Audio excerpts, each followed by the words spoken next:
Assalamualaikum warahmatullahi wabarakatuh. Hai guys, perkenalkan nama saya Nurain S10O dengan NIM 2211258. Di sini saya akan membuat tugas mata kuliah Hukum Kekayaan Intelektual dengan materi Sejarah Hukum Kekayaan Intelektual di Indonesia.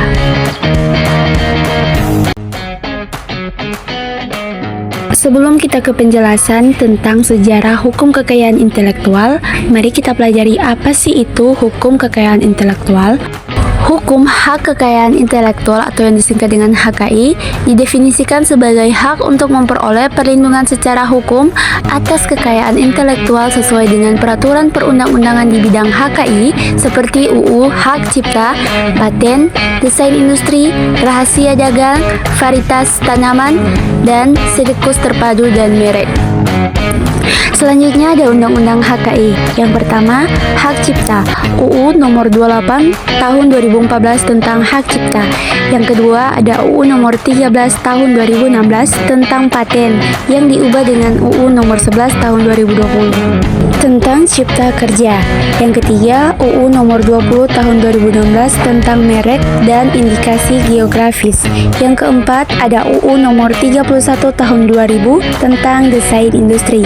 Yang kelima, UU Nomor 30 Tahun 2000 tentang Rahasia Dagang. Yang keenam, ada UU Nomor 32 Tahun 2000 tentang Desain Tata Letak Sirkuit Terpadu. Dan yang terakhir yang ketujuh, ada UU Nomor 29 Tahun 2000 tentang Perlindungan Varietas Tanaman. Kita masuk pada sejarah HKI di Indonesia. HKI di Indonesia dimulai dari zaman kolonial Belanda hingga saat ini. Berikut adalah ringkasan sejarah perkembangan HKI di Indonesia. Yang pertama itu pada masa kolonial Belanda pada tahun 1602 sampai 1942. Pada masa ini terbagi menjadi dua bagian. Yang pertama, pengenalan konsep HKI, yaitu pada abad ke-17, Belanda memperkenalkan konsep hak cipta dan paten di Indonesia yang saat itu masih berupa koloni. Yang kedua, Undang-Undang Hak Cipta 1912. Pemerintah kolonial Belanda mengeluarkan Undang-Undang Hak Cipta 1912 yang merupakan peraturan pertama tentang hak cipta di Indonesia. Selanjutnya, yang kedua pada masa kemerdekaan tahun 1945 sampai 1960. Ini terbagi menjadi dua.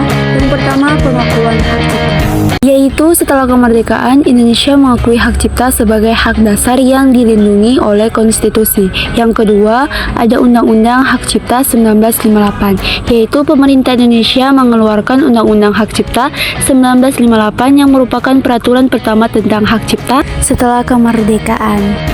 Selanjutnya, yang ketiga pada masa pembangunan tahun 1960 sampai 1990. Ini terbagi menjadi dua bagian. Yang pertama, pengembangan sistem HKI, yaitu pemerintah Indonesia mulai mengembangkan sistem HKI yang lebih komprehensif termasuk paten, merek dagang, dan desain industri. Yang kedua, ada Undang-Undang Paten 1989, yaitu pemerintah Indonesia mengeluarkan Undang-Undang Paten 1989 yang merupakan peraturan pertama tentang paten di Indonesia. Dan yang terakhir, yang keempat pada masa globalisasi tahun 1990 sampai dengan sekarang. Pada masa ini terbagi menjadi tiga bagian. Yang pertama, ratifikasi perjanjian internasional, yaitu Indonesia meratifikasi beberapa perjanjian internasional tentang HKI, termasuk perjanjian TRIPS.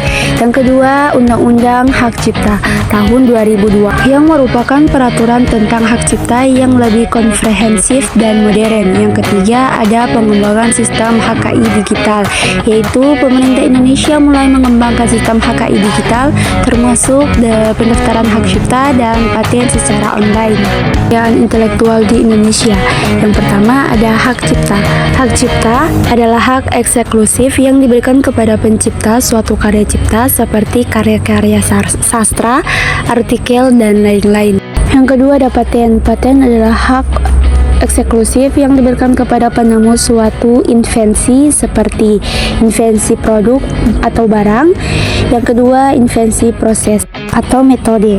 Yang ketiga ada merek dagang, terbagi menjadi nama, logo, simbol, dan warna.